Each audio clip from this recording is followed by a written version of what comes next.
The Dark Side of Cape Town Seas.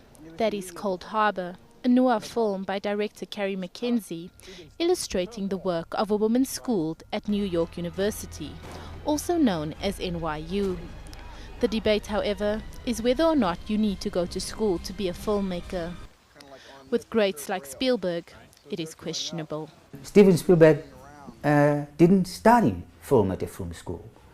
He tried to go to USC, same school that I went to, but they rejected him. They didn't feel that he had that thing in him that will allow him to flourish in a film school. They didn't say he didn't have talent. They said, you know, it's a rigorousness, it's a certain discipline that you discover that you need to be able to go through film school. It's very intense, literally intense. But he was incredibly creative, incredibly resourceful, and that's why he is where he is today. Not going to film school didn't stop him from making the film. So to a certain extent, you can say, yes, there are certain individuals that will really break the mold, irrespective of whether they went to film school or not. Though Spielberg proved to be brilliant despite having not gotten a formal education, he is seemingly one of few exceptions. We have to think twice about the fact that anyone can make a film. I'm sorry. The types of stories or the quality of scripts that we write, I've read many. People give me scripts. They are weak. They're very shoddy. The characters are not beautifully developed. The stories may be fascinating, but it is the discipline of writing that allows you to move and tell a story and take people with you. Hollywood will write 25 drafts. Are they stupid? Yes, you can say they've run out of stories to tell, but when they do tell the stories, you can watch it.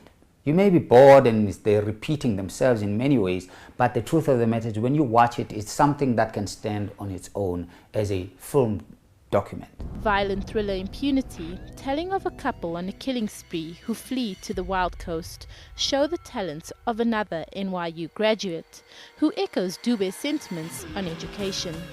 For $50,000, just make a film and you'll learn all the mistakes in your first film that you'll need to make, and then after that you'll know how to make films. But what you will be denied of is the discourse, the thinking, the process, the language that allows you certain kinds of expressions around how to talk about story, how to talk about character, how to talk in an edit with your editor, how to talk to a composer. So the skills required of a filmmaker, I think, are multiple. And if you don't practice that in the context of going to school or some kind of structured learning environment, I think it's very difficult. Nigerian film B4 Boy is an example of a film by a director who describes herself as self-taught, but says she still believes going to school is the best way.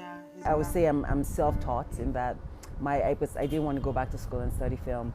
I think my film school is in all the films I've ever watched my whole life, and I'm an avid film fan. Even till today, I watch a lot of films, all kinds, from everywhere, and so I know what I want and what I don't want, and I just try to get the right technical people around me, because I'm not a cameraman or a DOP and all these technical things. So I try to get the right technical people around me, and they help, who understand what I'm trying to say, and they help me, tell my story. It's not necessarily the case that you need to be formally trained to be a good filmmaker.